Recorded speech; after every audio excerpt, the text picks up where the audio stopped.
Assalamualaikum warahmatullahi wabarakatuh. Hi students, how's life? Hopefully all of you are in a great condition right now. Semoga kalian semua dalam keadaan yang sehat dan tentu saja tetap bersemangat. Kembali lagi dalam pelajaran bahasa Inggris with me, Mrs. Irma. And today we are going to learn a new thing. Well, before we start our lesson today, let's pray together first. Pray, start. Finish. Okay, now please make sure that you are now sitting comfortably. Pastikan kalian duduk dengan senyaman mungkin dan atur jarak antara mata dengan layar kira-kira 50 cm. Pastikan kalian juga telah menyiapkan your notebook and then your pen, of course your dictionary. Pastikan kalian telah menyiapkan buku kalian, alat tulis dan juga kamus. Okay, I am very curious, Irma sangat penasaran.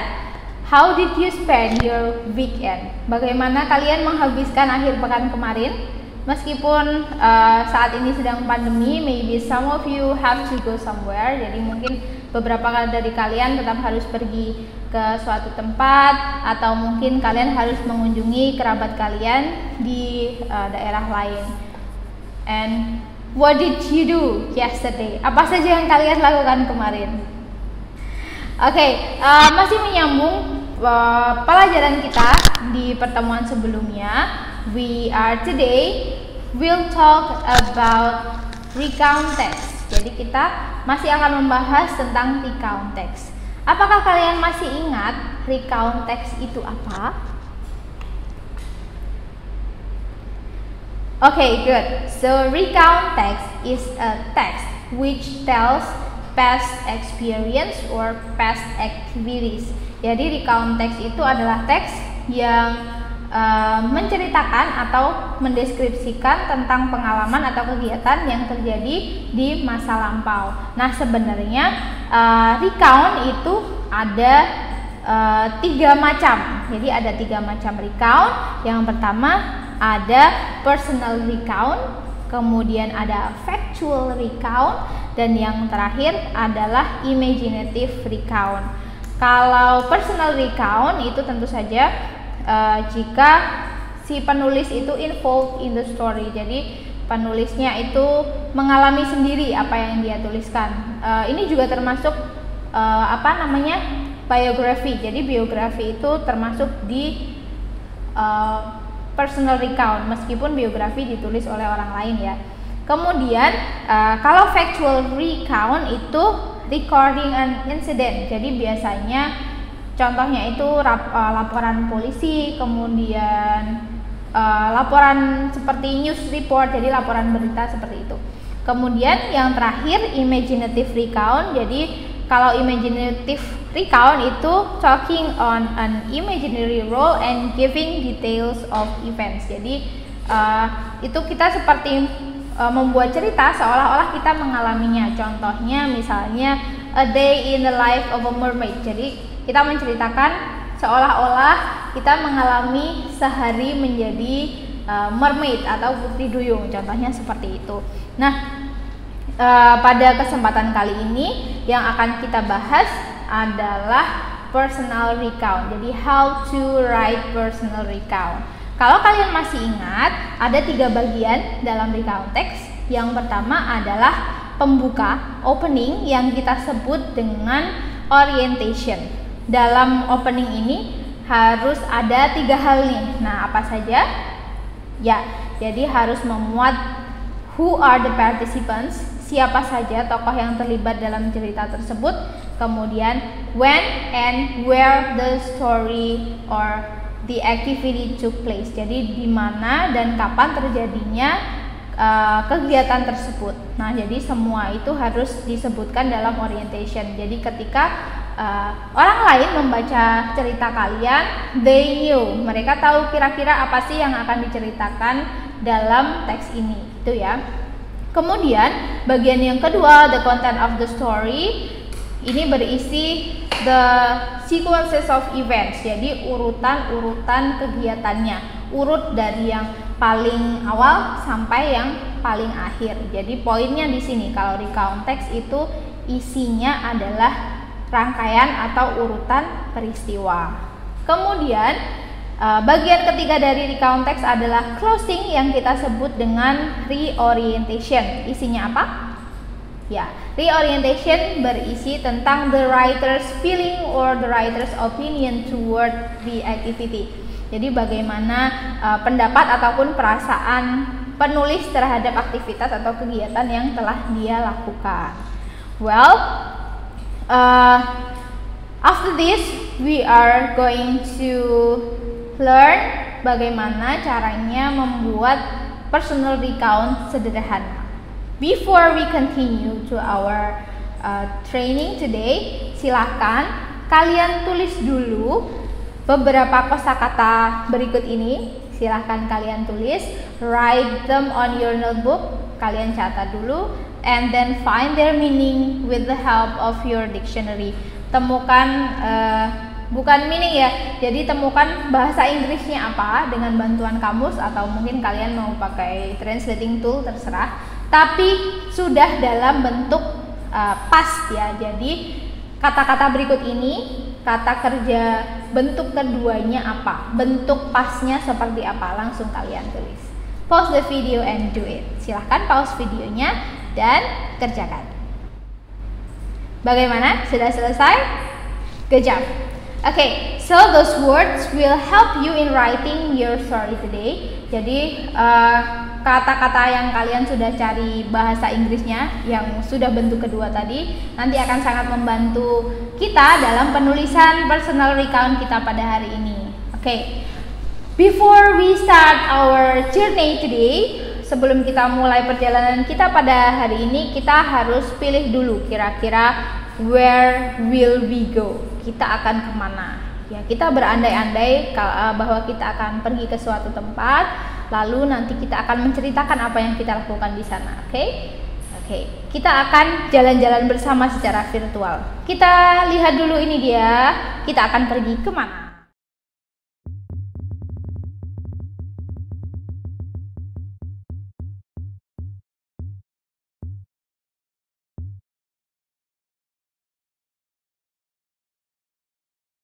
Tada! Okay, so we are going to go to Yogyakarta. Yeay, kita akan pergi ke Jogja. Oke, bayangkan kita pergi. Well, now we are here. Kita sudah kembali lagi ke sini, and we are going to write what happened in Jogja. Kita akan tulis apa saja yang terjadi di Yogyakarta. Bu Irma akan tampilkan kira-kira bagaimana cara membuat ceritanya. Simak baik-baik ya. Well guys, before continue watching this video, I want you to take a little break. Jadi sebelum kalian melanjutkan untuk menyimak video pembelajaran ini, Bu Irma ingin kalian beristirahat sejenak. Silahkan kalian stretching or snacking. Lakukan sesuatu yang perlu kalian lakukan. Mungkin you have to go to the bathroom first or something. You may pause the video. When you're ready, you can continue watching this video. Pause videonya. Jika kalian sudah siap, silahkan lanjutkan untuk menyimak video pembelajaran ini.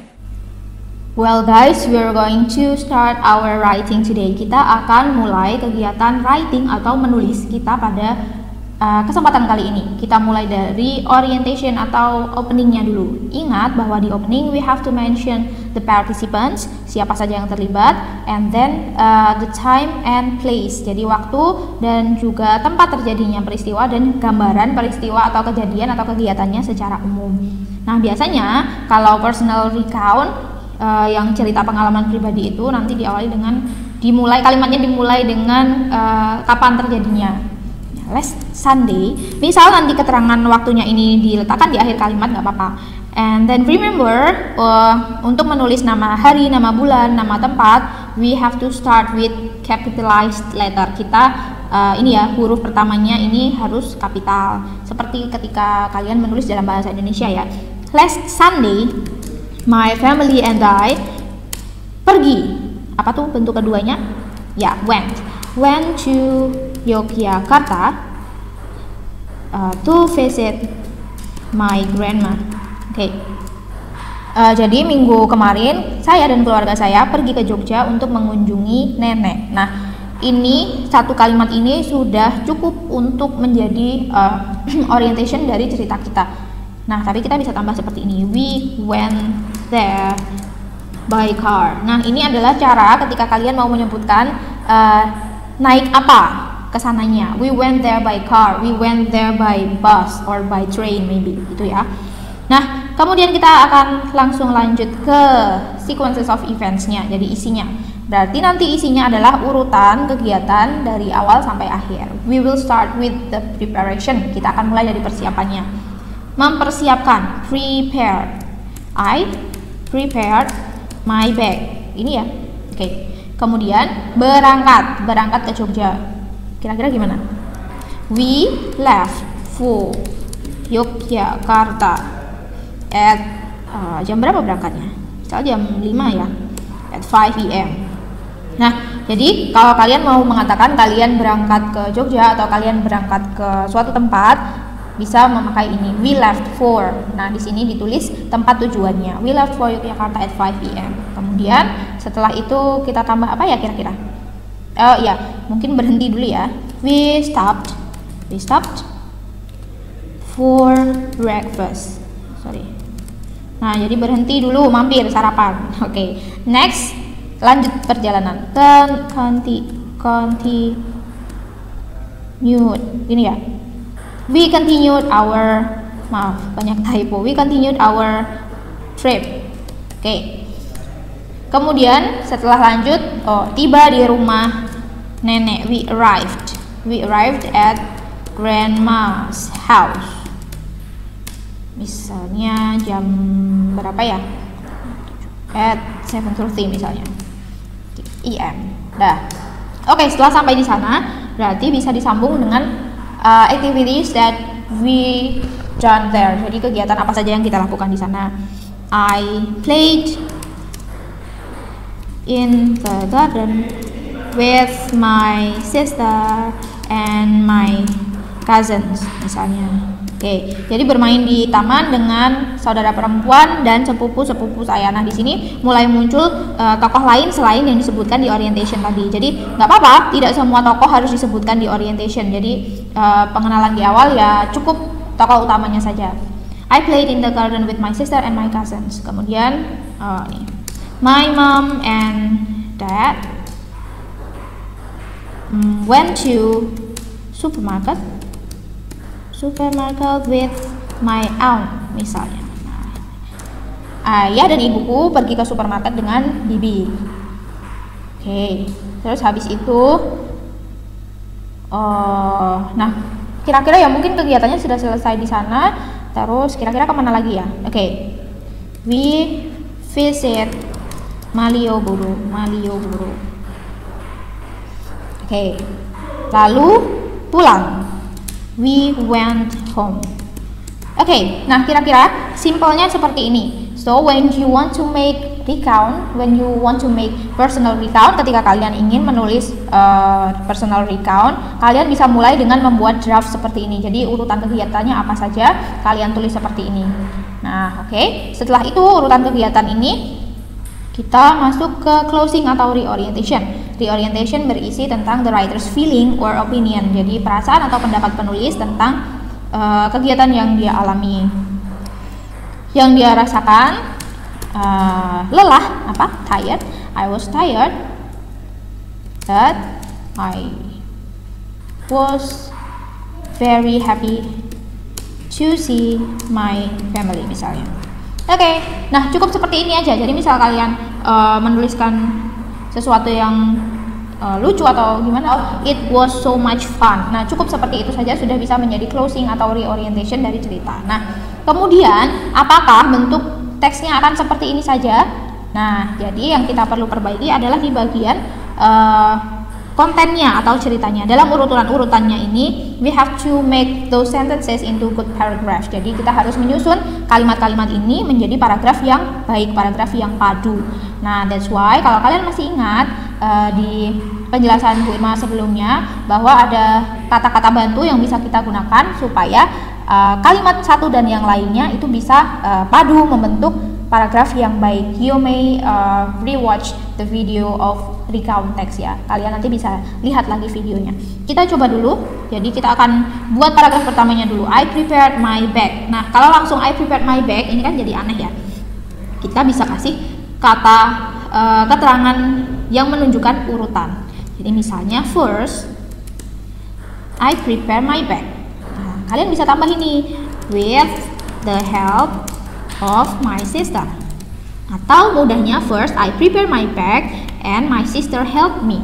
Tuh. Jadi dibantu oleh saudara perempuannya. Kemudian berangkat nih. Nah, kita tambah nih then. Lalu kami berangkat ke Jogja jam 5. Dah. Nah, seperti ini aja dulu. Kemudian ini kan berhenti. Berarti bisa ini. Misalnya at around kira-kira at around 6 jam 6 we stopped for breakfast. Nah, jam 6 kita berhenti sebentar untuk sarapan. Nah, terus kira-kira gimana kalau dalam bahasa Indonesia kan kalian bisa membayangkan ya, sekitar jam 6 kami berhenti untuk sarapan. Titik-titik kami melanjutkan perjalanan. Berarti gimana? Bisa diisi selanjutnya, kemudian, setelah itu gitu kan. Bisa ini after that. Mana? Atau after having breakfast we continued our trip. Nah, jangan lupa ini W-nya kita ubah menjadi huruf kecil ya, karena tidak di awal kalimat. Nah, kemudian sampai di rumah neneknya ini bisa jadi paragraf selanjutnya. We arrived at grandma's house at 7:30 a.m. Nah, karena ini di awal kalimat, kalau kita we begini memang sebenarnya di awal paragraf ya. Kita sebenarnya tahu we di sini maksudnya siapa, tapi akan lebih baik jika di awal paragraf kalimat pertamanya kita menyebutkan subjeknya dengan jelas. Jadi jangan pakai kata ganti dulu. Di sini, my family and I arrived at grandma's house at 7:30 a.m. Nah, ini ya, ketika Bu Irma menerjemahkan, Bu Irma menyebutnya saya dan keluarga saya, gitu ya. Tapi kenapa my family-nya yang di depan? Nah, jadi memang seperti itu. Kalau kalian mau menyebutkan saya dan teman saya, berarti katakan my friend and I, gitu ya. Bukan I and my friend, itu tidak lazim. My family and I arrived at grandma's house at 7:30 a.m. Nah, terus setelah itu kita gabung gimana nih enaknya? Oke. Then bisa. Atau I, kalau langsung itu brightly. Maaf, gue malah lupa nih. Kita pakai then aja ya. Then I played in the garden with my sister and my cousins. Oke. Nah, jadi kuncinya ketika kalian ingin menulis, I hope you did it with simple sentence first. Jadi pakai kalimat-kalimat sederhana dulu. Ketika kalian menggabung-gabungkan pun pakai kata gabung yang kalian sudah tahu. Nggak apa-apa kalau ada pengulangan setelah then, ada then lagi, nggak apa-apa. Daripada I don't expect you to use Google Translate or other translating tools ya. Jadi Bu Irma tidak pernah mengharapkan kalian menulis cerita atau teks yang kalian tulis bahasa Indonesianya dulu semua, then you translate them using Google Translate. Terus kalian copy paste di Google Translate. Nah, jangan seperti itu ya. Kalau seperti itu ya everyone can do that. Jadi semua bisa melakukan translating dengan Google Translate. Yang Bu Irma ingin kalian berlatih menulis ya. That's why I show you how to write dengan sebenarnya kalimatnya cukup simple. Jadi gunakan kata-kata yang kalian tahu. Paling nggak kalau kalian translate itu hanya cari kata-kata sulit saja. Oke. Kemudian then I played. Nah, lalu kalimat selanjutnya my mom and dad pergi gitu ya. Berarti kira-kira gimana nih? Nah, kita ditambah after a while, misalnya after a while itu setelah beberapa saat, atau kalian bisa ganti after having rest, setelah beristirahat. My mom and dad went to supermarket with my aunt. Terus bisa ditambah apa ya kira-kira? Oh ya, ini ngapain di supermarket? They membeli. Bentuk keduanya adalah apa? Ya, bought. They bought membeli apa ya? They bought groceries and toiletries. Groceries itu bahan makanan, jadi bahan makanan, minuman, segala macam itu namanya groceries. Kalau toiletries berarti alat-alat yang digunakan untuk mandi, jadi seperti sabun, shampoo, kemudian pasta gigi dan lain sebagainya. They bought groceries and toiletries for grandma. Nah, seperti ini. Udah nih, karena ini kalimat selanjutnya atau kegiatan selanjutnya sudah berbeda tempat, we can make it into new paragraph. Nah, berarti misalnya in the afternoon itu masih sore ya, nggak apa-apa. Okay. In the afternoon we visit Malioboro. Oke, pergi ke Malioboro. Terus dijelaskan nih, masa langsung pulang. I bought some t-shirts. T-shirts. I bought some t-shirts and souvenirs misalnya, souvenirs. Oke, setelah itu baru pulang. Ini, I bought some t-shirts and souvenirs. Finally we went home. Mungkin bisa ditambah jam at 6 or at 7 misal. Oke, sudah. Nah, kira-kira seperti ini. I believe that maybe it's not as easy as you see ya. Pasti ketika kalian mencoba tidak semudah ini. It's okay, karena kalian memang harus belajar. Jadi ya nggak apa-apa. Nanti setelah ini please rewrite this paragraph on your notebook. Jadi silakan nanti kalian tulis ulang paragraf ini di buku catatan kalian, and you have to post it in your Edmodo. Jadi akan menjadi tugas Edmodo kalian pada pertemuan kali ini. Jadi kalian tinggal rewrite saja ya. Kalian boleh tulis semua stepnya, atau kalian bisa langsung tulis paragrafnya yang jadi seperti apa. Oke, I will try to combine all the paragraph. Ibu Irma akan coba gabungkan ya, nanti akan terlihat seperti apa paragrafnya. Oke, jadi if you write the paragraph, kalau kalian tulis paragrafnya nanti jangan lupa ditandai mana yang orientation, mana yang events, kemudian reorientationnya yang mana. Sebentar. Oke, this is the content. Jadi ini adalah the sequences of events-nya, urutan-urutan kegiatannya. Nah, lalu ini penutupnya.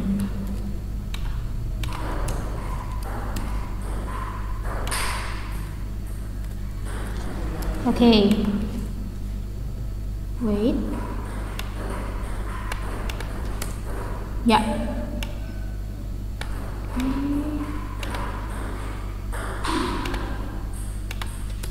Oke, so this is our story for today. Meskipun kita tidak mengalaminya, tapi nggak apa-apa. Jadi kita bisa bilang ini sedikit imaginary ya, tapi it's okay. Hopefully it helps you. Semoga penjelasan Bu Irma ini membantu kalian, dan kalian punya gambaran tentang bagaimana cara membuat atau menulis recount text. Oke guys, have you finished writing? Apakah kalian sudah selesai menulis? Oke. Make sure you finish your writing, and then don't forget to post or upload it in your Edmodo. Jadi jangan lupa teks kalian tadi kalian foto, kemudian nanti di-upload sebagai penugasan Edmodo. Okay. After this you will have a quiz on Edmodo. Jadi setelah ini kalian akan ada quiz di Edmodo. In your meantime, silahkan kalian buka lagi atau simak lagi penjelasan mengenai recount text or my recent explanation. Kalian bisa lihat lagi penjelasan Bu Irma yang tadi sebelum mengerjakan quiz. Well, thank you for watching this video. Terima kasih telah menyimak pelajaran Bu Irma pada hari ini. Hope to see you soon. Wassalamualaikum warahmatullahi wabarakatuh.